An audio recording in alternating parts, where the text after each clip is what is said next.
अखन अहाँ सब सुन रहल छी अमचन म्यूजिक की शानदार प्रस्तुति।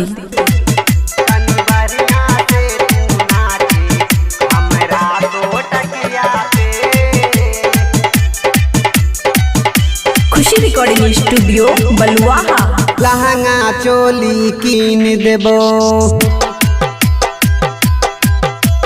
लहंगा चोली कीन देबो तोरा बूध के हटिया पे। लहंगा चोली कीन देबो तोरा बूध के हटिया पे।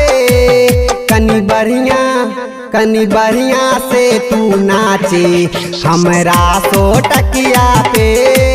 कनी बढ़िया से तू नाचे हमरा सो टकिया पे। डीजे सुमित सतीश, डीजे सुमित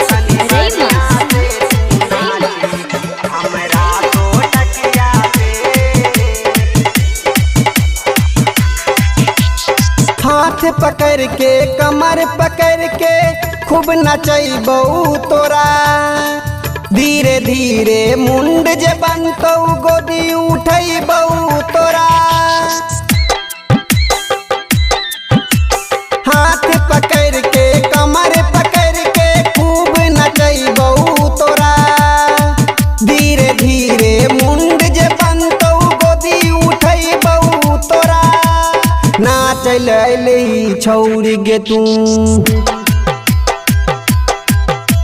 नाचल अइलही छौरी गे तू एगो 20 टकिया पे।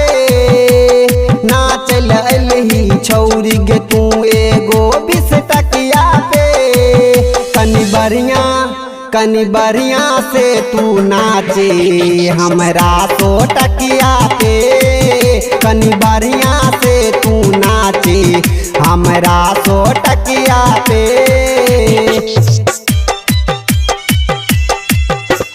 डीजे सुमित सतीश, डीजे सुमित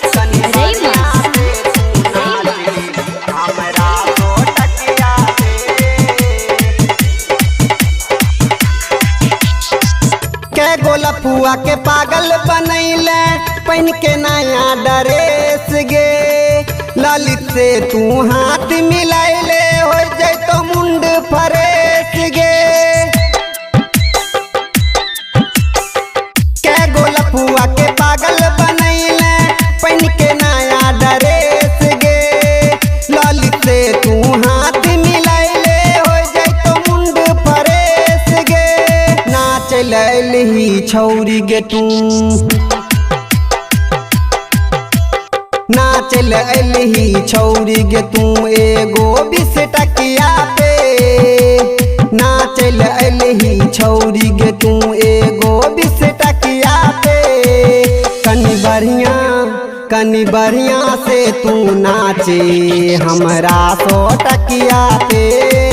कनी बढ़िया से तू नाचे हमरा सो टकिया पे। खुशी रिकॉर्डिंग स्टूडियो बलुआहा।